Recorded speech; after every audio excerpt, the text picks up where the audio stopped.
Welcome to our Return to Work SA webinar on proposed changes to the premium process. My name's Julia Oakley. I'm the Executive General Manager at Return to Work SA, and I'll be walking you through some slides that we have used in information sessions for employers. I hope those of you who are unable to attend information sessions will find this useful. In terms of the current premium process, many of you have told us over many years that our existing premium process is too complex. We ask you for too much information in too short a space of time, there are too many adjustments to premium, and it's confusing. We've been having a good hard look at this process, and we are proposing a number of changes to improve it. I can't emphasise enough that all of the changes discussed today are only proposed at this stage. They are not confirmed. We are seeking your feedback and going through an extensive consultation process to understand how you feel about these changes as our customers before we decide how we intend to proceed. What are the main issues with the current premium process? What have employers told us over the years? A lot of information needs to be provided at every end of year. You need to give us your remuneration estimate for the upcoming year. You need to give us your actual remuneration for the previous year. You also need to give us information about apprentices and working directors if you have those in your business. The time frame for providing this information is generally short. It's 3 or 4 weeks at a very busy time of year, year end. In addition, the fact that we use estimated remuneration to calculate your initial premium and then reconcile that based on actual remuneration at the end of the year means that premium adjustments are frequent. 96% of employers currently receive either a refund or an additional bill at the end of the year. Also, there is no choice as to whether you pay your premium in instalments or in one annual payment. That is determined currently by the dollar value of your premium. In addition, the current process where we reset your password for our online system and post that out to you every May, and with a note that says you can't use it until July, is simply dumb. We need to dramatically improve that process. It doesn't work for you, it doesn't work for us, and it's not great cybersecurity. So let's look at the process this year, 2018, as an example of what currently happens. In late May, we send you an end-of-year pack. That's a big wedge of paper that we send you with a reset password for our online system, which you then can't use till July. On the 9th of July, our online system opened for you to enter your remuneration data. You had to give us your actual data for 2017-18 and your estimated remuneration for 2018-19. That then generated an adjustment to your premium for 2017-18 based on the actual data that you provided. You either got a refund or you had extra to pay. We also then generated an initial premium invoice for 2018-19. On the 11th of August, which you probably wouldn't know, we estimate remuneration for those employers who have not given us their data in the required time frame. Each year, that's generally about 18% of employers. A 20% loading is applied to the remuneration estimate for those employers to encourage compliance. On the 7th of September, your initial premium for 18-19 was due in full if it was under $2,000, or you paid the first instalment of $10 if your premium was over $2,000, and you don't have a choice about whether you pay in instalments or in one payment. So this is an overly complicated process that happens in too short a time frame. And what I'm going to do now is step through the key changes that we propose to make one by one. I absolutely understand how frustrating it is every year when we send you a new password for our online system in the mail in May and you can't use it till July. And as we said before, putting it in writing is really, really terrible cybersecurity. At present, we have generic business accounts. What that means is when you log on, you are logging on as XYZ Company rather than logging on as Anne from XYZ Company or Fred from XYZ Company. What we're planning to do is implement individual user accounts. So then you will be logging on as Anne from XYZ Company or Fred from XYZ Company. Your individual user account will be linked to your business. You will be able to have as many individual user accounts linked to your business as you may need. And for accountants, they will be able to have one individual user account that is linked to multiple employers. They'll be able to log in once and switch between organisations to conduct the transactions they need to do. We're proposing to implement this new functionality in December. What that does mean is you will have to go through a once-off registration process to set up your individual user account. The way that will work is you will log in using your generic business account details that you have today. The system will then take you straight to the individual registration process. You'll give us your personal details and your account will automatically be approved and linked to the business you logged on from originally. As I said, you can use the generic business account details multiple times to add multiple individual user accounts for your business. Once you have registered your individual user account, you will be able to reset your own password. We will not reset your password ever again unless you ask us to. That functionality will be within your control, and we think this will be a big step forward. Another change that we intend to make is to give you additional time to provide your remuneration data each year. Currently, there are about 18% of employers who don't provide their data in the required time frame. And it is a short time frame at a busy time of year. We are intending to extend the time frame from currently 3 to 4 weeks to about 10 weeks. So you'll have from early July to mid-September to provide your remuneration data. We are hopeful that this will improve the current compliance rate by providing you a bit more opportunity to get this done. Another change, it's a small change, but we think it's an important change in improving the service we provide to you, is reducing the amount of information we collect from you. We have had a good hard look at every piece of information that we ask you for, and we've asked ourselves, why are we collecting it and what do we need it for? As a consequence, we've eliminated 16 pieces of information that we will no longer need to collect from you. In addition, changing to individual user accounts means we will no longer need to ask you for your individual contact details when you log in at end of year, because of course we will already know who you are. The biggest reduction in the amount of information that you are going to need to give us comes from our proposal to eliminate estimated remuneration in the premium calculation process. And I'm going to talk about that over the next few slides. At present, we base your initial premium for the year on your estimated remuneration for that upcoming year.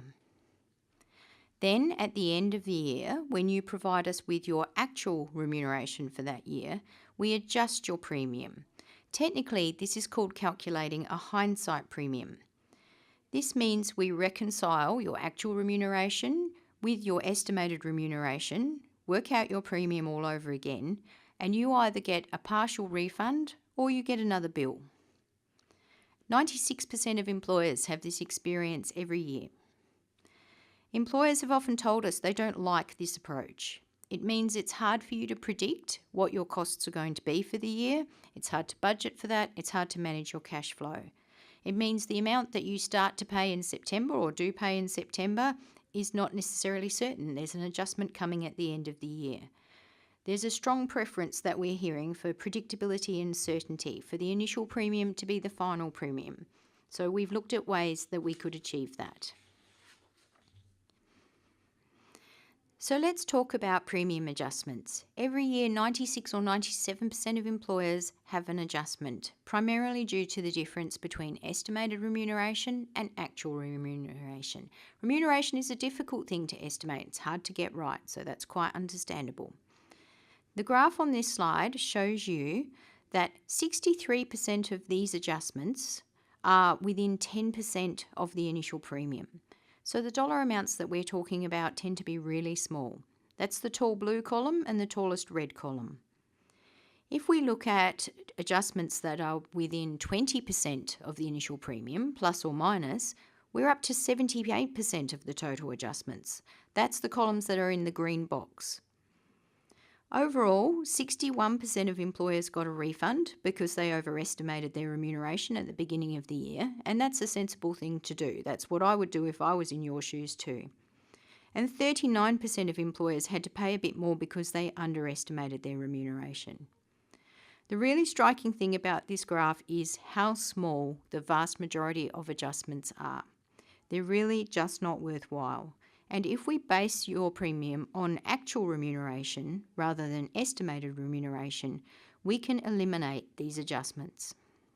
So if we think about this in terms of the premium formula and how we currently calculate your base premium before we take account of discounts or claims costs, this is just base premium. At present, we calculate your initial premium as estimated remuneration for the year times industry rate. At the end of the year, you provide us with your actual remuneration for the year that's now concluded, and we calculate a hindsight premium, which is that actual remuneration times the industry rate. We then reconcile the initial premium and the hindsight premium, and you get an adjustment, a refund or a bill to pay. What we're proposing to do going forward, recognising that the vast majority of those adjustments are small, is the base premium formula will be the previous year's actual remuneration times the industry rate.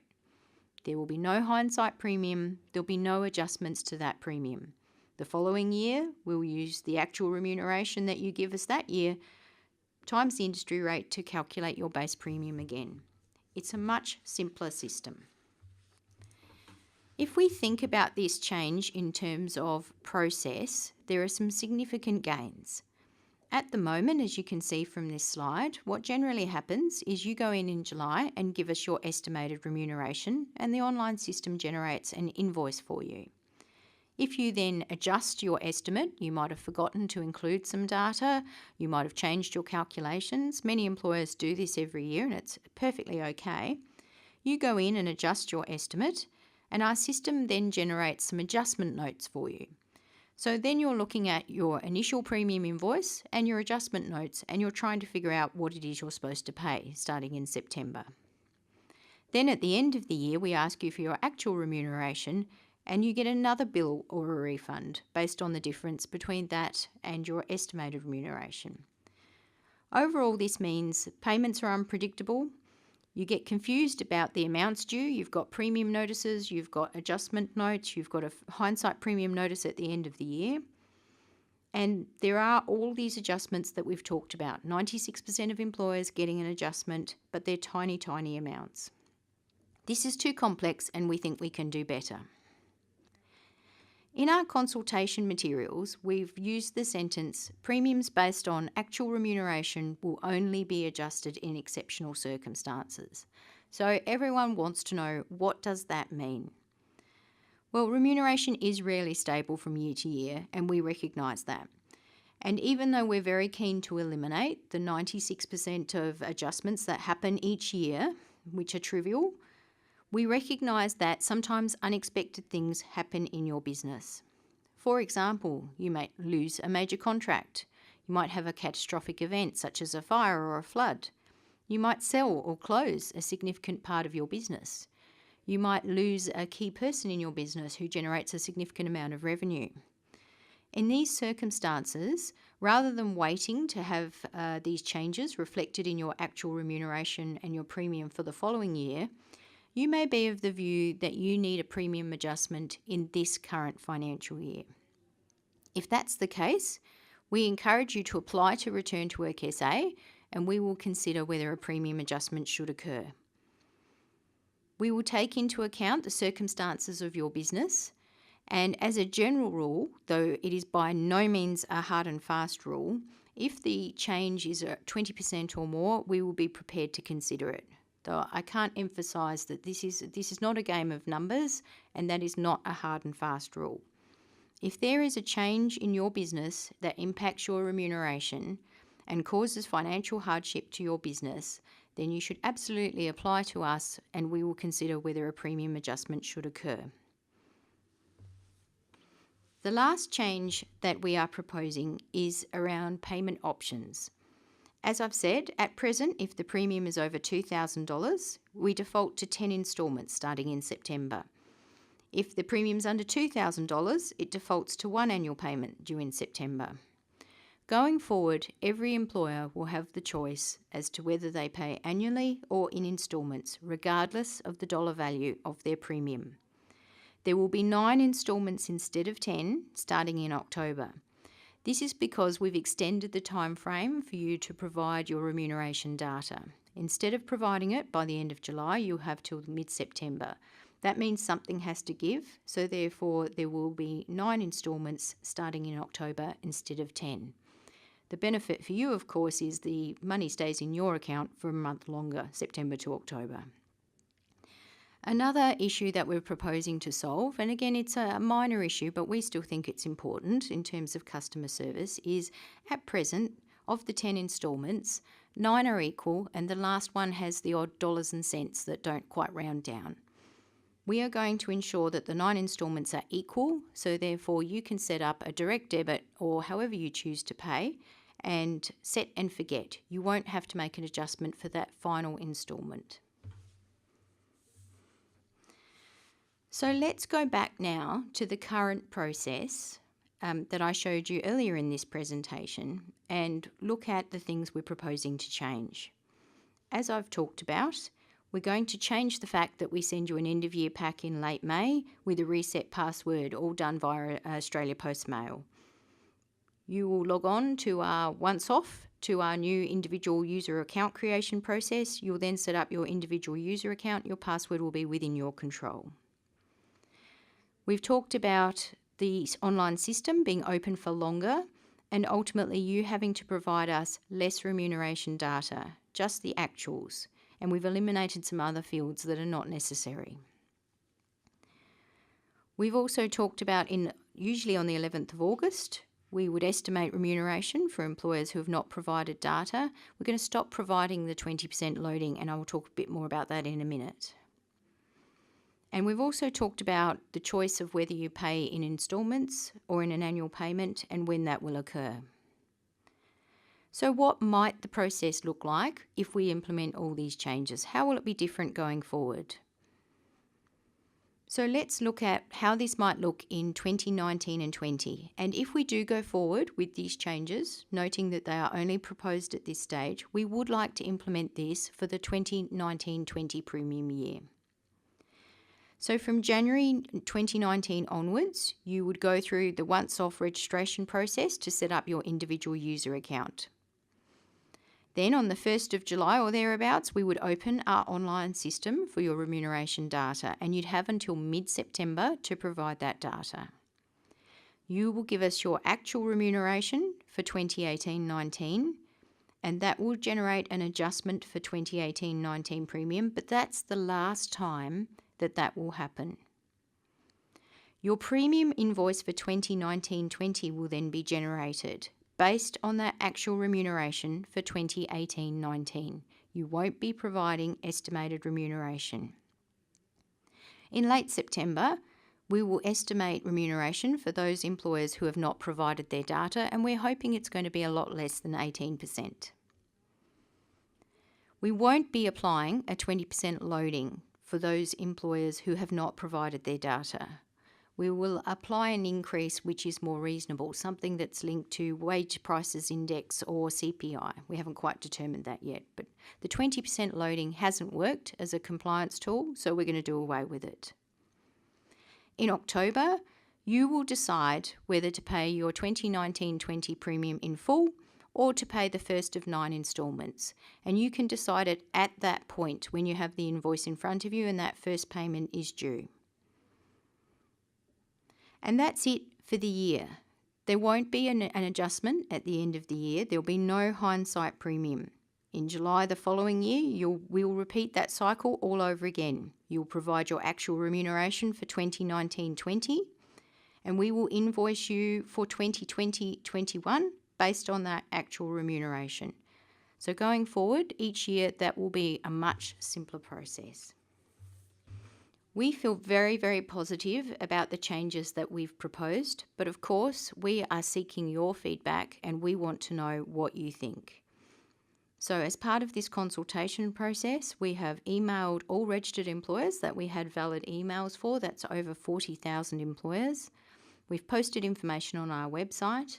We've run some information sessions and published this webinar. And we've also contacted 11 employer associations. We will very much look at the process, the changes we've proposed, and decide what to implement based on your feedback, which we will have a good hard look at once the feedback time closes. Feedback can be collected until the 16th of November at 5 p.m. We genuinely want to know what you think. You can find more information, and also we'll be publishing some frequently asked questions and answers on our website at rtwsa.com. A quick and easy way to provide your feedback is to use the online survey that's available on the website. That will take you through each of the changes. You can state whether you agree or disagree and make any comments. If you wish to provide more comments than is available in the online survey, you can email premium@rtwsa.com. We want to hear what you think, particularly if it's good feedback or even if you're indifferent. And of course, if you disagree, don't hesitate to tell us. All feedback is very welcome. We're hoping to form a balanced view of how employers genuinely feel about these changes so we can make the right decisions going forward. So please get your feedback in by 5 p.m. on Friday the 16th of November. We very much look forward to hearing from you. Thank you for your attention.